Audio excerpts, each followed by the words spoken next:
এখানে পথের শেষ। এক সময় টলিউডের সবচেয়ে জনপ্রিয় জুটি ছিলেন দেব ও শুভশ্রী। দীর্ঘদিন প্রেমের সম্পর্কে ছিলেন দেব শুভশ্রী, কিন্তু একটা সময় দুজনের সম্পর্কের বিচ্ছেদ ঘটে।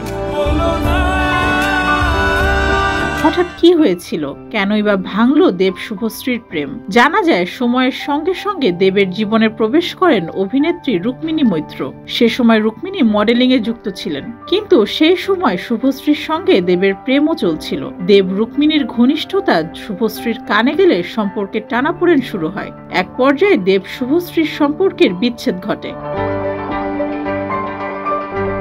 তবে বিচ্ছেদের আগে ছিল সুন্দর এক শুরু। 2009 সালে চ্যালেঞ্জ ছবিতে প্রথম জুটি বাঁধেন দেব শুভশ্রী। এরপর একের পর এক সিনেমাতে দেব শুভশ্রীর রসায়ন দর্শকদের মুগ্ধ করে।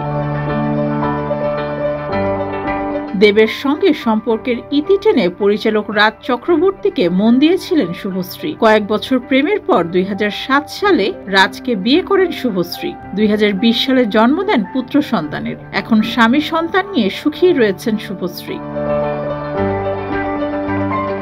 অন্যদিকে দেব এখনো বিয়ে করেননি। প্রেমিকা রুক্মিণীর সঙ্গে চুটিয়ে প্রেম করছেন দেব। ডেস্ক রিপোর্ট, যুগের চিন্তা।